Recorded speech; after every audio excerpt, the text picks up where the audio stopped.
In 1974, a married father of two vanished into thin air while retrieving his dog from a garden during a lightning storm. Despite the best efforts of friends, family, and even the police, he was nowhere to be found. 3 days later, he was discovered laying in the same garden. He was wearing different clothes and had no memory of how he got there. Slowly, however, things would come back to him, and as he began to piece together where he had been for those 3 days, a bigger mystery was revealed, one that might very well point to the existence of the multiverse as something real.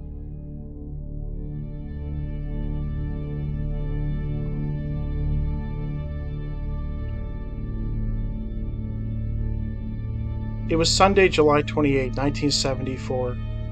Peter Williamson, his wife Mary, and their 2 children held a barbecue get-together at their home in Somerset, England, for a group of friends. It had been an uncomfortably warm and humid day, and as people started to arrive at the Williamson home, the sky began to turn an ominous shade of black. Thunder rumbled in the clouds as drinks were served on the covered patio, and people mingled prior to eating. None of the guests much seemed to care about the change in weather until it started to rain. It came down with a notable intensity, and the children soon realized that the family's pet, a dog named Scruff, was cowering under a bush on the opposite side of the lawn. Peter decided to run over and snatch up his frightened pooch and bring him inside. As guests and his family watched, Peter dashed across the lawn. Before he got even halfway to the animal, he was silhouetted in a tremendous flash of lightning that forked down, hitting a tree in the neighbor's yard. As all eyes turned back to him with no sound, Peter suddenly and inexplicably vanished. His wife Mary and the children screamed while others gasped in astonishment. Peter wasn't laying in the grass, he wasn't huddled with the dog, he just wasn't there anymore. And none of the onlookers could quite understand what they had seen. Disregarding their own safety, the guests and family members, desperate to find him, rushed into the yard and began looking around to no avail.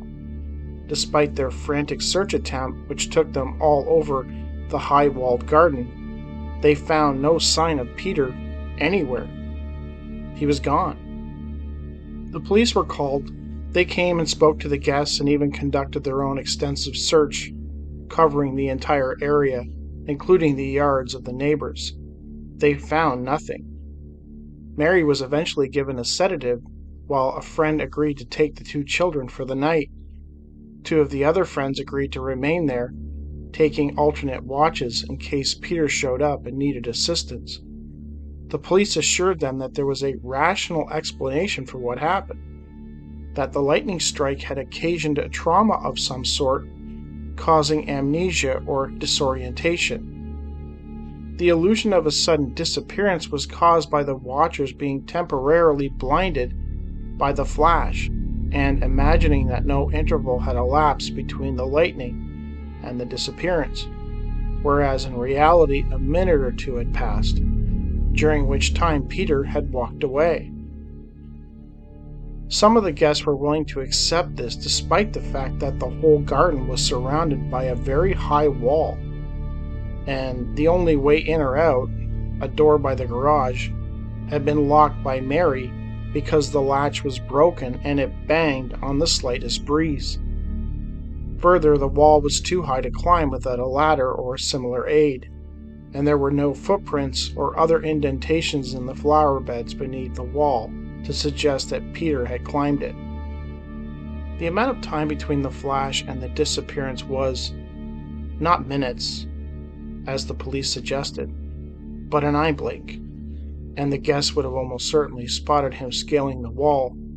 Even the police were at a loss to explain how he had actually done it. It was a complete mystery to everyone. 2 days went by and nobody saw or heard from Peter. Some locals speculated on what might have happened. Peter's wife, Mary, was overcome with worry wondering if she would ever see her husband again. Then, without warning, in the early morning of the third day, the Williamsons' gardener found Peter lying semi-conscious in some shrubbery at the end of the garden. One of his feet was dangling in a small pool, yet otherwise he was completely dry. The gardener, speaking to author Colin Parsons, was absolutely emphatic about this detail, that Peter's clothes were completely dry, and there was no sign of dewfall. This suggested that he had not been in the garden all night. He also had no key, though somehow he had gotten into the garden. The police noted that he must have come in from the road, though no marks of entry were visible. He was apparently unharmed, yet he was dressed somewhat differently from when he had vanished. The gardener notified Mary, and she and a doctor friend who had come over immediately took him to the general hospital. It was determined that apart from being in a state of shock, Peter was also suffering from amnesia. He could not remember anything of what happened to him in those 3 days that he had vanished.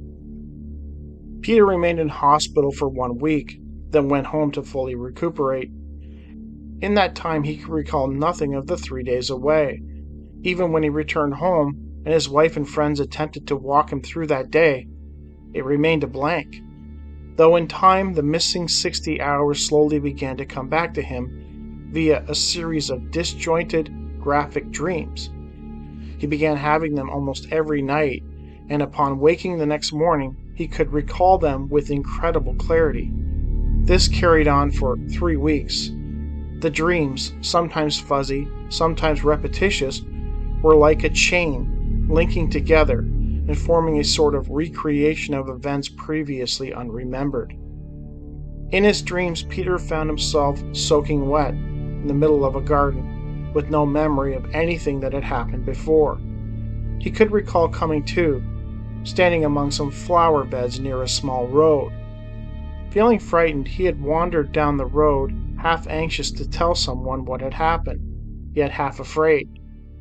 He walked for a long time in the evening light until he felt faint, and sat down by the side of the road.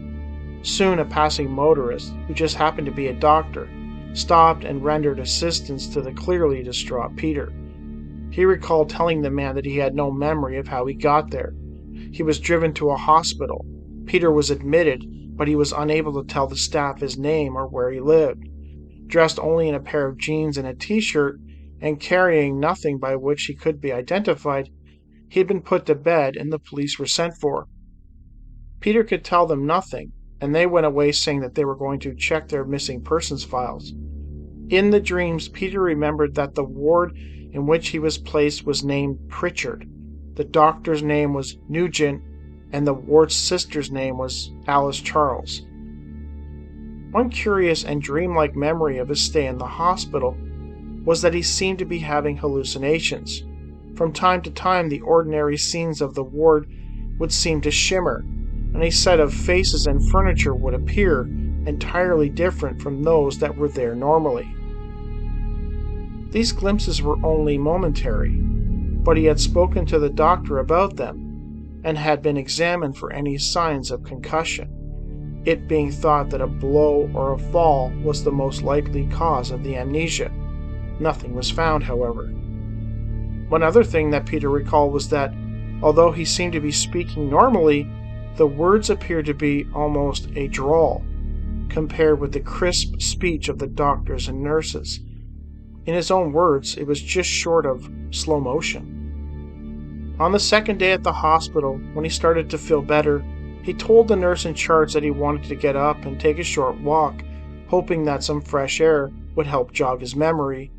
He asked for the clothes that he had been wearing when he first arrived. He knew that he had a white t-shirt, a pair of blue jeans, underwear, socks, and shoes. The nurse brought him everything but his jeans. Apparently they were too battered and torn to be worth keeping. They told Peter that his jeans had been burned. Thankfully, a Cornish man in the next bed, that Peter had been sharing the room with, offered to loan him some brown corduroy trousers. They both had a similar build, and Peter accepted. He slipped on his own clothes and the cords, which were a good fit, Peter walked outside and began to explore the hospital grounds. He even stopped briefly to drink some tea in the hospital's small cafe and read a book. The police returned that night to ask if he remembered anything. He didn't. On the third day, because he was feeling restless, he decided to take a stroll in the gardens before breakfast. Finding them soggy from overnight heavy rain, he struck out over the open country along a nearby road. Very quickly the scene became familiar, and he realized that he was close to the point where he had first been aware of having no memory. Curiosity overcame him, and he decided to have another look, on the off chance that there would be something there to remind him of who he was. The last memory of the dream was of walking over some turf towards the garden from which he had emerged. Peter told his wife of these dreams and the events that transpired in them, noting how they felt so real, like he had lived them, not just dreamed them. He began wondering if they indeed were memories of what actually happened to him in those missing 3 days. He thought maybe he had actually gotten through the fence and was taken to a hospital. Nothing about what happened on that day contradicted this, and it seemed perfectly reasonable an explanation. That seemed to do it for him. He kind of put it out of his mind until one Sunday in August, when his son asked him to take him to a motorcycle rally being held nearby. The track, he recalled, was a muddy mess on the best days, and so he went to his closet looking for something old to wear. He started looking for his jeans. This is when it hit him that those jeans were burned in his dream, and he did not have them on when he awoke in the garden, so he would not have them now. He then came across the brown corduroy trousers which had been loaned to him by his fellow dream patient, hanging in his wardrobe, where they had been placed there by his wife. His wife had brought him a suit when he left the hospital and must have automatically had the trousers cleaned. He had forgotten about them in the craziness of the homecoming. Peter knew that if he could trace the owner, he would be able to both return them and find out where the small hospital was located. He was excited at the thought of returning to the hospital and thanking the staff, and informing them that he was okay. There was a label inside the trousers indicating a Herbert Fox of a well-known West Country town, with a set monogrammed initials, JB, sewn into the label. Initials such as the older generation used to have sewn on the marker's label, much like an upmarket laundry mark. Peter tried to get the tailor's name from the directory inquiries, but it was unlisted. Now that the trail was hot, he decided to drive to the town and get the information in person. It was a 100-mile trip, but it would be worth it to him to discover what happened in those missing days. It was a smallish town, and inquiries soon established that no such shop existed. In desperation, he tried the local chamber trade and was told that the shop had existed, but had burned down in the 1950s and never reopened. Totally confused, Peter returned home. The trousers were new, and they were in the current styling, so he knew that they could not have come from the 1950s, no matter how carefully they had been kept. Peter needed to get to the bottom of it, and he inquired whether there were any towns in the Commonwealth or in the U.S. that had that name, but he found nothing. Since no answers were forthcoming, Peter decided to put the matter out of his mind until a chance meeting with a friend who lived a couple of miles away brought everything back into focus. The friend told him that he had been in a hospital recently for a minor operation. He mentioned a Dr. Nugent. This got Peter's attention, and he immediately followed up by asking what hospital had the surgery happened in. He was told that it was at the cottage hospital in his own town, not even a mile from where Peter lived. Peter had not known of the hospital's existence, as he had never been there as far as he knew. He had always gone to the general hospital for checkups. Upon learning of this, things began to click into place for Peter. This must have been where the motorist had taken him on that morning. Peter wasted no time driving to the small hospital, which was tucked away on the outskirts of the town. He was sure it was the place long before he reached it. All the landmarks close by seemed familiar, and he remembered the road he had taken on his final walk from the place. Inside, his dream became reality, and it was exactly as he remembered it. Upon walking in the door, Peter recognized the hallways, the desks, and even some of the posters on the walls. He had definitely been there before. He asked at the reception for Dr. Nugent and was asked to wait. Within minutes, Nugent appeared in the room. Peter recognized him instantly and immediately sprang to his feet to greet him. Oddly, Dr. Nugent did not return his welcoming smile. In fact, there was not a hint of recognition in his eyes. He did not seem to know him at all, and Peter was forced to introduce himself. He gave him a brief summary of what had happened: the amnesia, Nurse Alice Charles, the pants, etc. "I'm afraid you have the wrong hospital. I've never seen you before, and I haven't had an amnesia case for 5 years, Nugent told him. Peter was shocked. How could this be, he wondered. Nugent, apparently sensing that Peter was in distress, brought him to the hospital's small cafe, where they sat down and chatted. The doctor explained how amnesia cases often had curious side effects, and how a whole imaginary picture could be conjured up by some simple chance remark overheard while in a susceptible state. He explained that he did do some work at the General Hospital occasionally, and might have been spoken of on the wards. How did the doctor account for the fact that Peter knew about Sister Charles? "She accompanies me sometimes," was the answer. The doctor could not explain why Peter was so familiar with the cottage hospital's exterior and interior, unless he had actually been there before and had just forgotten about it. Regarding the unfaded brand new brown corduroy trousers, the doctor assumed that they had merely been loaned to him by a patient at the General Hospital, despite the fact that they had not been on sale anywhere for about 20 years.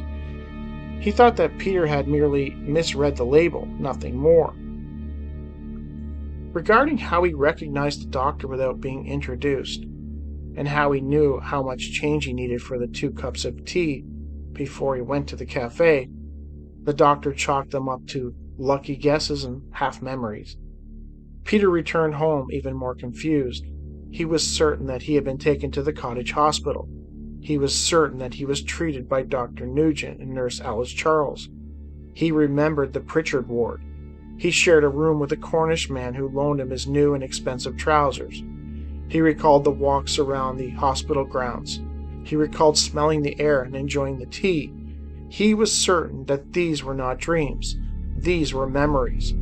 Though nobody at that particular hospital could remember him, nor was there any record of a patient suffering from amnesia being admitted either at that hospital or the General Hospital in that time period. So nothing made sense. Peter Williamson's extraordinary case came to the attention of noted author and researcher Colin Parsons, who actually traveled to the Williamson Somerset home and stayed with them for a weekend. He meticulously went through the whole experience with the Williamsons and some friends who were present on that day. One of them, Parsons noted, actually saw it happen by reflection in the living room window, so there is no mileage in the temporary blindness idea that the police were attempting to pass off as an explanation. Parsons was allowed to take the trousers so he could conduct an independent examination on them. His findings were revealed in his 1990 book, Encounters with the Unknown, True Accounts of Modern Paranormal Experiences. All tailoring marks are a matter of public record, and it was confirmed that the one on the corduroy slacks was genuine. I had asked for any information on the corduroy itself, and it was confirmed to be one of recent manufacture. Interestingly, the zip was recognized as a new kind, in use only since 1968, 14 years after the tailors burned down. The only possibility left, and it was a far-fetched one, was that it was an old label sewn into a new pair of trousers. How and why anyone should want to keep a label spotless for 14 years would have been a difficult question to answer, but I felt I owed it to the reader to ignore no possibility, however remote. The reply from the manufacturer was a curious one, and a bonus for my zeal. It confirmed that the label had been fastened to the trousers in that firm's traditional way, and that all the stitching was theirs and had not been tampered with. They did ask for the address of the tailor whose name was on the label, however, having been unable to make contact themselves, explaining that the color was not an exact match with their corduroys, and asking if I knew what dye had been used to give them that special hint of green, as they would very much like to incorporate it into future production. In his pockets upon his return was found 1 pack of cigarettes, senior service plain, with 2 cigarettes remaining. He had gotten these in the other place. Parsons examined the coating on the cigarettes and found them to be normal for that region and time. There was a silk handkerchief with JB monogrammed on it. 27 pounds in change, equivalent to about $42 in American money. Peter recalled that a nurse had given him some money when he acquired the trousers, and he had some loose silver in his pockets, change from the tea that he had purchased at the cafe. Parsons noted that the money was indistinguishable from regular money. Given the strange nature of his case, that Peter seemed to vanish into thin air in front of stunned onlookers, that he ended up at a hospital where he was treated and yet none of the staff remembered him and there was no record of him being there, the trousers, various other items he brought back, Parsons came to believe that Peter somehow, in some way, was removed from this reality and dropped into another, one that was almost identical to his own. It is interesting that Peter recalls the ward shimmering as if the 2 universes were still in a state of flux around him, as they must have been for him to return. The feeling he had of being slower of speech suggests an energy difference between himself and the other dimension, a very consistent idea. Rodney Davies, in his 1996 book Supernatural Vanishings, Otherworldly Disappearances, elaborated further on this case. The spine-chilling answer to Peter's missing days is that he temporarily left our world in the flash of an eye and entered another dimension containing its exact duplicate. In that world, incredible though it sounds, life goes on just as it does here, with everything replicated. There's another you and me and Dr. Nugent and Nurse Alice Charles. Yet although it is generally, it cannot be exactly synchronized, as the corduroy trousers manufacturer that went out of business here in 1954 still seemed to be operational in that world's 1974. And although Peter manifested into that world, his counterpart did not immediately vanish from it into this. Hence, for a short period, there may have been 2 Peter Williamsons existing in the other dimension, which is why it's just as well that he lost his memory, or otherwise he might have gone to his home there and bumped into himself.